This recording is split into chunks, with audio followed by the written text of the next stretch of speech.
성경은 구약 한 부분, 신약 한 부분 두 군데 좀 보고 싶습니다. 여호수아 1장 8절, 9절 두 군데 보겠습니다. 2절 보겠습니다. 여호수아 1장 8절, 9절. 이 것을 내게서 떠나지 말게 하며 주야로 그것을 묵상하여 그 안에 이롭게 되도록 다 지켜가라. 그리하면 내일이 평안하게 될 것이며 내가 눈먼가 내가 나의 명령을 지키면 너하고 하나라. 두려워하지 말며 불안하지 말라. 내가 너로 가시지 내 하나님 여호와가 너와 함께 오리라 하시니라. 신약 한 부분도 읽겠습니다. 갈라디아서 6장 7절부터 10절까지. 스스로 말라. 하나님은 주님을 지하시니 사람이 무엇으로 지칠지 그대로 오리라. 자기의 육체를 위하여 신는 자는 육체로부터 썩어지고 성령을 위하여 신는 자는 성령으로부터 영생을 얻으리라. 그가 오늘 하루에 낙심하지 말지니 포기하지 아니하면 때가 이르매 거두리라. 그러므로 우리는 기회에 이르고 모든 일에 착한 일을 하되 더욱 믿음의 강들에게 집중하리라.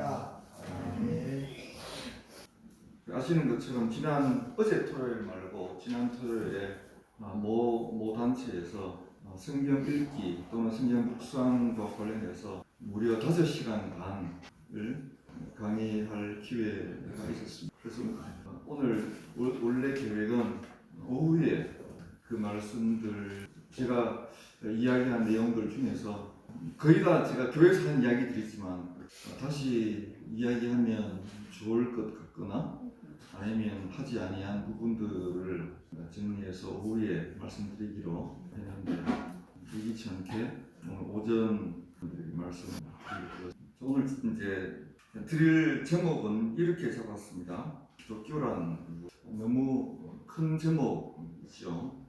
좀 다른 제목도 한번 잡아보고 같은 이야기이지만 좀 다른 느낌으로 이런 제목이 어떨까 생각했습니다. 기독교와 일상, 기독교와 우리의 일, 이런 제목 가능할 것 같다 그런 생각. 교회에서 자주 들을 수 있는 내용이고 또 자주 말씀드리기도 했지만 기초적인 부분들과 그리고 또 조금 더 강조해서 말씀드리고 싶은 부분들을 이야기하려고 잘 알고 있는 것들은 재확인하고 다시 다지는 시간이 되었으면 좋겠다는 마음입니다.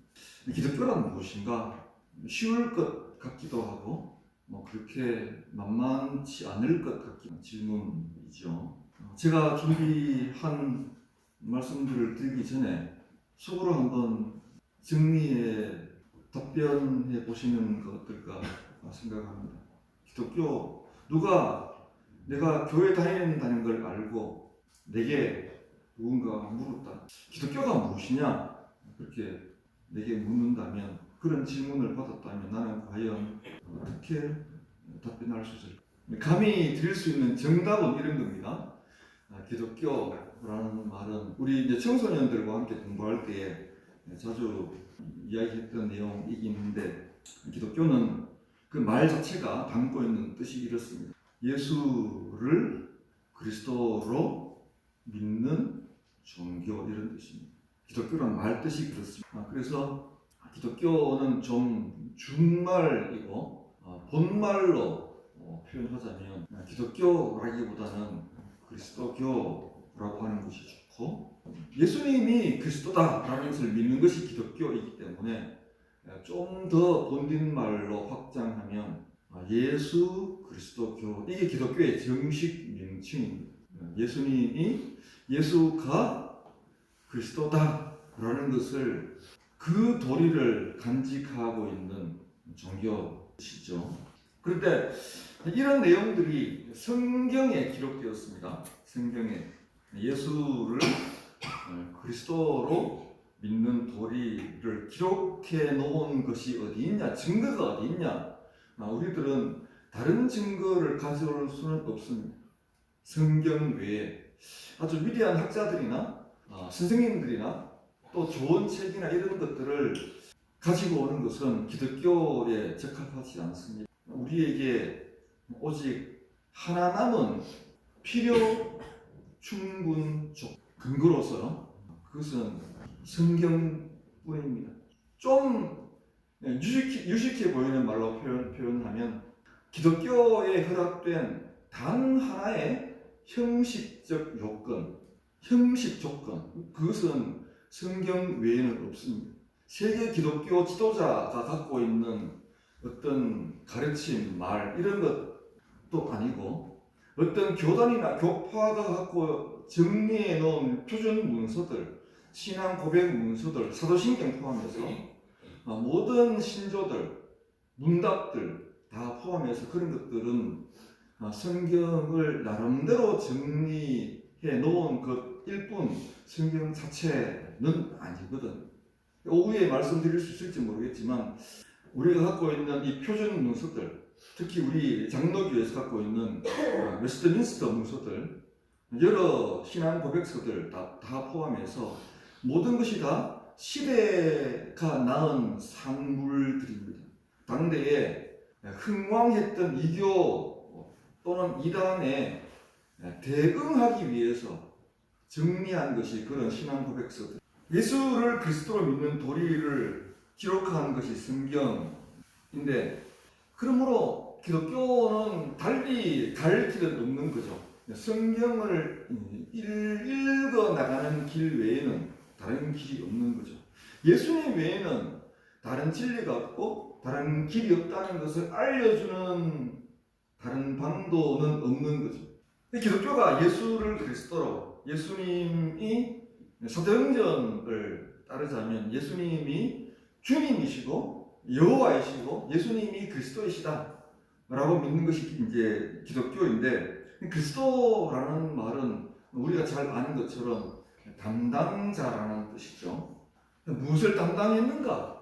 그리스도라는 말, 메시아라는 말이 아주 익숙한 말인데, 예수님이 메시아시다, 예수님이 그리스도시다. 문자적인 뜻은 기름 부음 받은 자이라는 건 우리가 잘 알고 있는데, 왜 기름을 부었다는 것은 그냥 우리 중고등학교 국어식으로 말하자면 보조관념입니다. 보조관념. 기름은 그러니까 어떤 하나의 외적인 모습인 거죠. 근데 그 안에 담긴 뜻이 뭐냐 하면 기름을 부어서 담당자 삼는다는 것이 원관념입니다.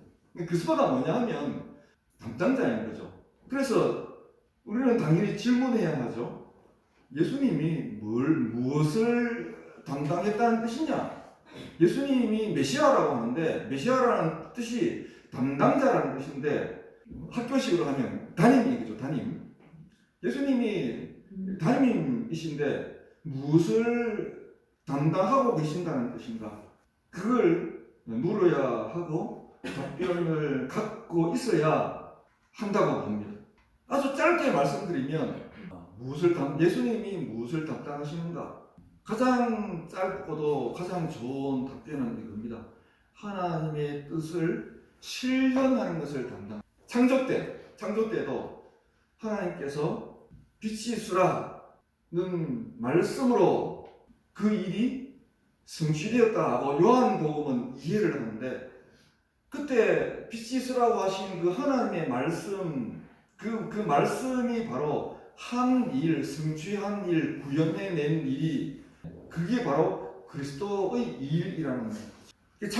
하나님의 뜻이 예수님께서 맡은 일이신데, 그 뜻을 조금 더 상세히 말씀드리면 하나님의 그 뜻이란 무엇일까요?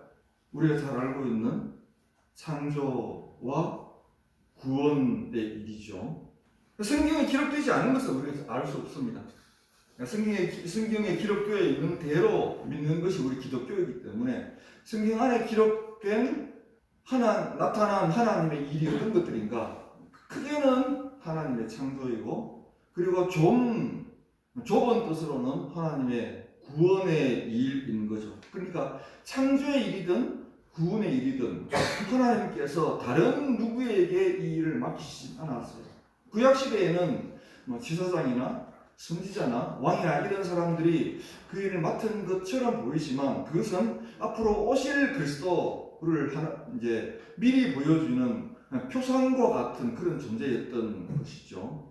하나님의 뜻이 일단은 창조와 구원으로 이해하는 것이 가능한데 구원보다는 창조가 먼저라는 것을 제가 누차 말씀드린 것처럼 지금도 다시 한번 조금 강조해서 말씀드리고 싶습니다. 우리 이 공고한 삶을 살아가는 인간으로서는 하나님의 대표적인 일이 창조보다는 구원이면 좋겠다 그런 마음이 들기는 하지만 성경 전체의 구조와 흐름으로 보아서는 분량상으로는 하나님의 구원의 일이 훨씬 많습니다. 훨씬 많지만 성경 전체의 구조로 볼 때에는 창조의 일이 훨씬 큰 일이고 첫 번째 일이면서 마지막까지 완성되어야 할 일인 거죠. 그 창조가 첫 번째 하나님의 뜻인데 이 창조라는 말을 곰곰이 생각해 보면 우리의 구원보다도 우리의 영혼이나 우리의 몸이나 우리의 삶의 이런 구원보다도 하나님의 창조가 앞서 있다는 것을 좀 생각해 본다면 이런 정리를 가져볼 수 있습니다. 우리는 우주에 쓰레기를 버리면 안 되는, 우주에도 쓰레기가 가득, 그리고 산과 바다와 강에도 쓰레기를 함부로 버리면 안 되고 거기 거하는 생명들을 함부로 대하면 곤란하죠. 그러니까 예수님께서 창조와 구원의 일을 담당하셨다는 것을 우리 교회가 그리고 교회에 속한 성도들인 우리가 믿는다는 뜻은 하나님께서 예수님을 보내셔서 나의 구원을 위해 일하시고 나의 구원을 위해 십자가에 돌아가시고 그리고 부활하셨다. 이런 것만을 믿는 것을 훨씬 넘어서 훨씬 큰 것을 믿는다는 뜻입니다. 하나님의 모든 뜻을 예수님께서 다 담당하셨기 때문에 처음에 사람을 지으시고 그 사람에게 맡기신 일들도 온 세상을 다스리는 것인데 그 다스린다는 말은 좀 오해하기 쉽게 되어 있지만 그 본 뜻은 섬긴다는 그런 뜻입니다. 그래서 우리들은 교회는 한편으로는 이 피조세계 전체가 하나님의 교회입니다. 하나님께서 교회로 계셨고 하나님께서 교회이시니까 삼위일체 하나님이 하나님의 교회이시니 하나님께서 만들어내신 것도 하나님의 모습을 반영할 수밖에 없겠죠. 그래서 이 온 우주가 하나님의 조화, 하나님의 그 삼위일체 안에 있는 내적인 질서, 하나님 안에 있는 그 아름다움, 그 삼위일체 하나님 안에 있는 그 정결, 이런 것들이 하나님의 피조세계에 모두 다 반영되었습니다. 하나님의 생명성, 하나님의 생명의 그 풍성함, 이런 것들이 다 반영되어서 피조세계로 건네졌습니다. 그러므로 이 피조세계 전체를 옛날에는 아담 가족이 돌볼 것을 담당했죠. 근데 그 아담 가족이 올바로 일을 못하니까 이 마지막 때에 예수님께서 오셔서 창조와 구원의 일을 함께 다 담당하셨는데, 그러므로 우리들도 이 예수님 안에 있는 우리 교회들도 예수님이 그리 하셨으니까 예수님 안에 있는 우리 교회도 우리 성도도 이 우주를 돌보고 강도 돌보고, 왜냐하면 이 피조세계 전체가 하나님의 교회니까 산도 돌보고 함부로 땅을 파지 않고 산과 강과 바다와 하늘에 있는 생명들을 함부로 대하지 않고 자기 몸도 마찬가지고 그렇게 하는 것이 우리 성도의 교회에 마땅한 모습이겠죠. 우리 교회 주보에도 이런 부분이 잘 반영되어 있습니다. 아시죠? 교회의 의미를 조금 좁혀서 좀 좁은 의미의 교회, 인격체인 사람들이 모인 의미로서의 교회를 교회를 조금 더 생각해 좁은 의미의 교회입니다. 교회는 성경에 기록된 대로 예수를 그리스도로 믿는 무리, 믿는 공동체, 이게 교회의 대체적인 정의입니다. 교회가 뭐냐? 교회 다니는 사람의 집합 그런 것이 아니고 예수님을 주님으로 그리고 예수님을 그리스도로 믿는 사람들의 공동체. 여러 개인들의 합은 아니고요. 공동체. 두 가지를 주목하자고 말씀드리고 싶은데, 하나는 반드시 공동체라는 거죠. 너무나 자주 아주 강조해서 늘 말씀드리는 바, 반드시 공동체여야 합니다. 나 혼자 예수 믿고 나 혼자 구원받는 것을 상상하는 것은 기독교의 상상이 아닙니다. 그 사람 혼자만의 기독교 바깥의 상상, 기독교의 사상과 상상은 함께 예수님을 머리로 삼고 몸 비유로 하자면 예수님을 머리로 삼고 모든 지체가 하나로 연결된 하나의 유리체, 하나의 공동체예요.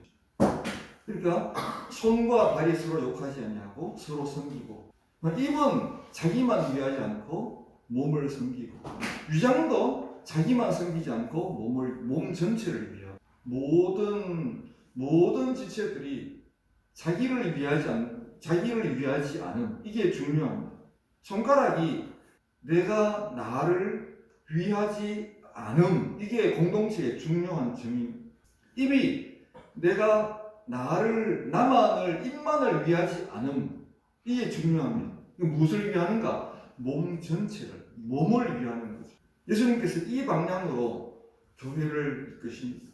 다른 지체는 모르겠고, 내게 가득 찬 마음, 내게 있는 간절한 소망, 그것은 예수 잘 믿고 이 땅에서도 잘 되고, 그리고 천국 가서 주님과 잘 살고, 이런 아이디어는 기독교의 아이디어는 아니에요. 장로교의 중대한 교리 중에 하나가 들어보셨을 텐데 성도의 견인입니다. 들어보신 분 손 들어보세요 하고 싶은데 들어보셨지요? 성도의 견인. 그 성도란 교회를 말합니다. 교회. 공동체 무리를 일컫는 말이 성도이죠.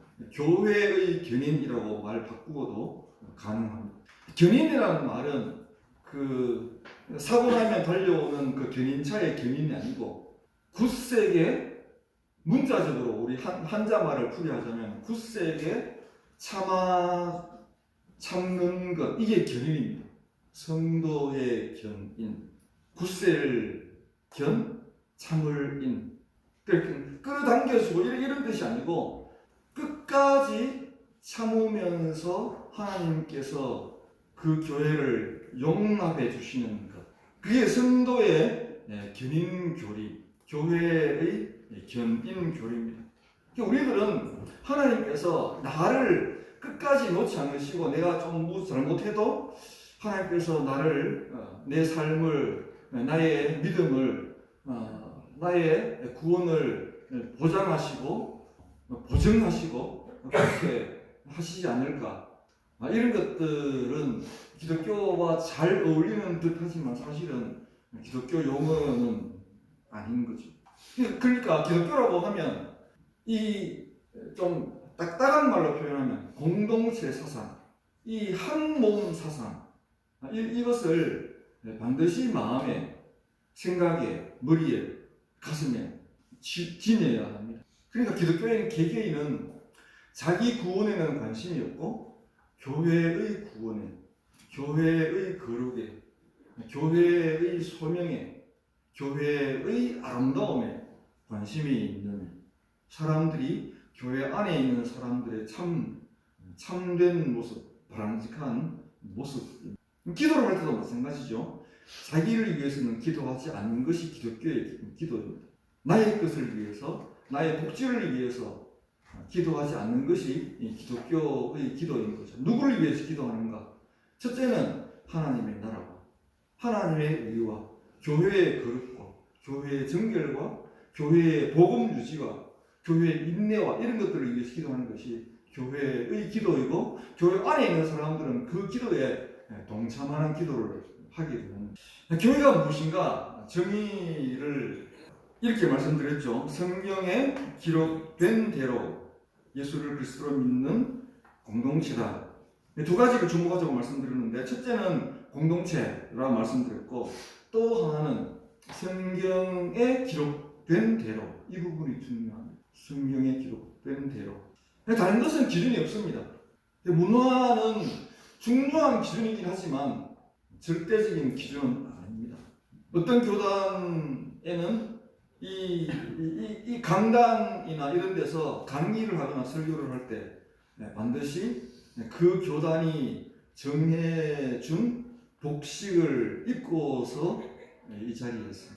어떤 교단은 반드시 양복을 입고 타이를 매는 것이 문서로 된 규약이 이제 없지만 문화적인 그런 규약처럼 작동하는 교단도 있습니다. 그런 부분들은 다 문화인, 우리가 혹 어쩌다가 선교지로 나가서 선교사의 삶을 살게 되었다. 그리고 정말 어려운 중에서 조그마한 교회의 모습을 갖추게 되었다. 조그마한 강단도 하나 마련하고, 그게 통나무를 자른 것일 수도 있고, 공사장에서 주워온 드럼통일 수도 있겠죠. 강단도 있고. 그래서 어느 정도 갖추어져 가는 교단에서 누군가가 설교를 해야 할 때 왜 타일을 매지 않냐라고 묻는 것은 옳지 않아요. 그리고 항상 우리들은 성경으로 돌아가서 물어야 합니다. 그것이 이 성경의 기준에 그것이 성경이 그것을 배척하는지 배척하지 않는지, 그것만이 기준입니다.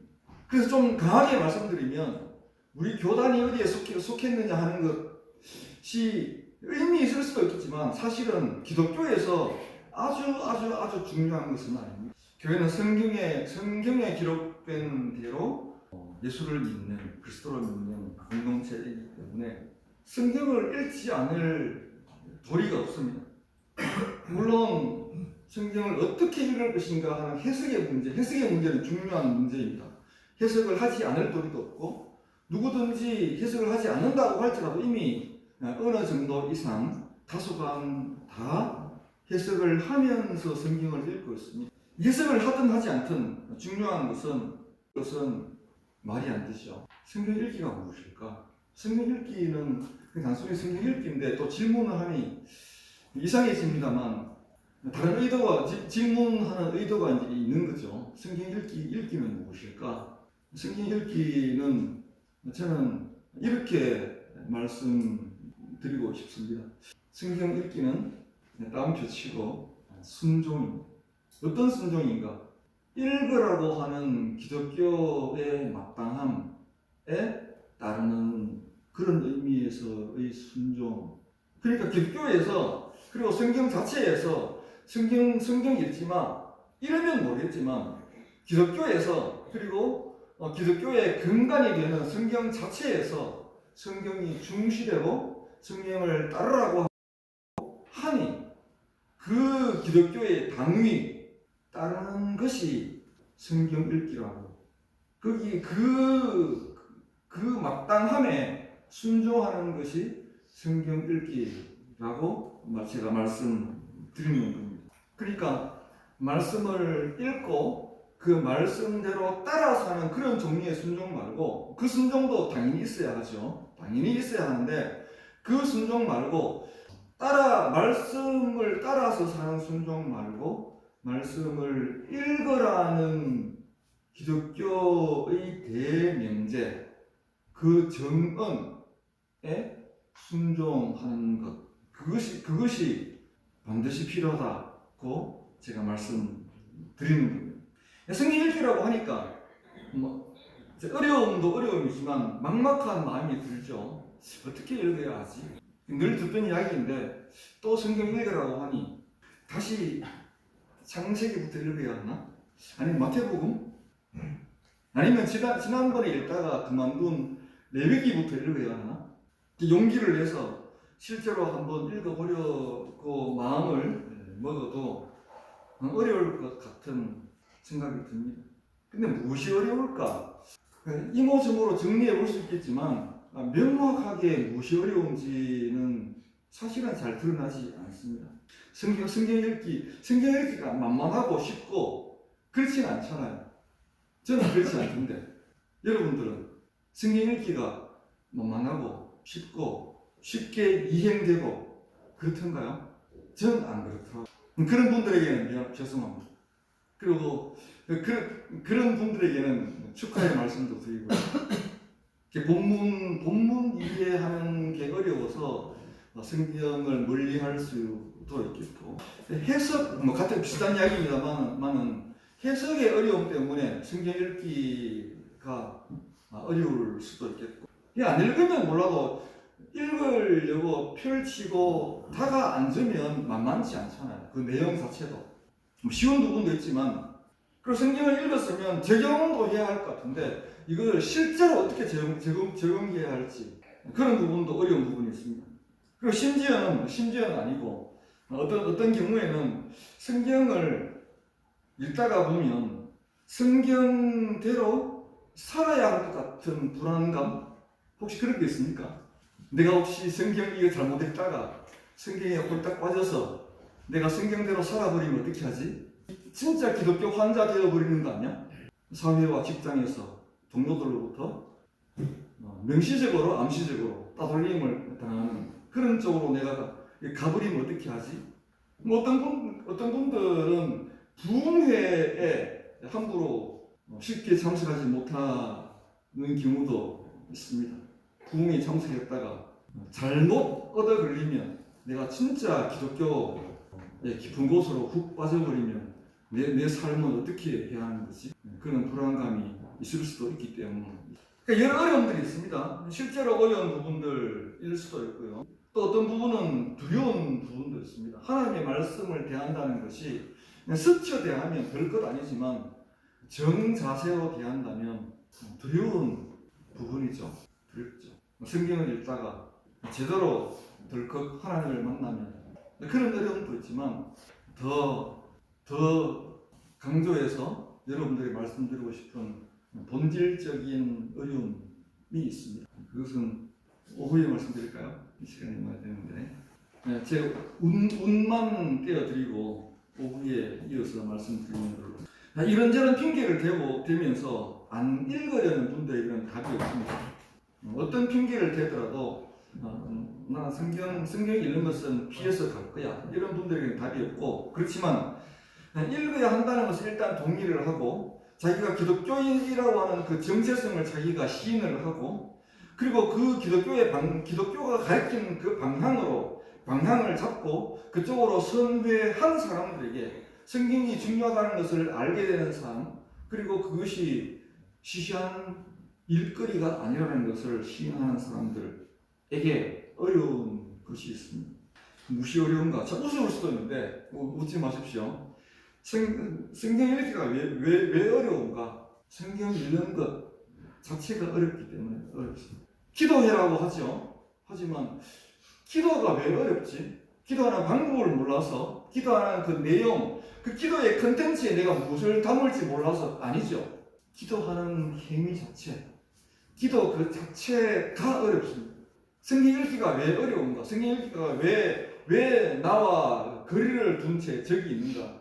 성경 읽기가 어려운 까닭은 성경 읽기 자체가 본성상 내 몸과 거리가 있기 때문에 그렇습니다. 내 몸이 가리키고 있는 내 몸이 향하고 있는 이 연약한 몸이 갖고 있는 이 속성과 성경이 간직하고 있는 그 속성과의 거리 때문에 그렇습니다. 성경이 TV 드라마처럼 되어 있다면 성경이 축구처럼 그렇게 구성되어 있다면 내 몸의 속성과 잘 맞아 떨어진다면 성경 읽기는 참 쉬울 것 같습니다. 손쉽게 켜고 읽고 펼치고 가까이 가고 보면서 웃고 즐기고 또 눈물도 흘리고 이럴 것 같은데 성경이 갖고 있는 즐거움과 슬픔과 그 부담과 그런 내용들은 우리 몸이 갖고 있는 즐거움과 슬픔과 눈물과 이런 것과는 다른 성질, 다른 성격의 것이기 때문에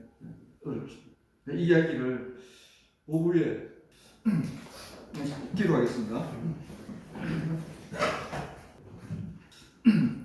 아버지 하나님, 바다를 항해하는 조각배든 큰 배든 수시로 방향을 조정하며 방향을 잡아가는 것처럼 저희들도 그와 같이 필요할 때마다 미세 조정을 하고 때로는 강력하게 돌아서 원래의 방향으로 나아갈 수 있도록 저희들을 이끌어 주옵소서.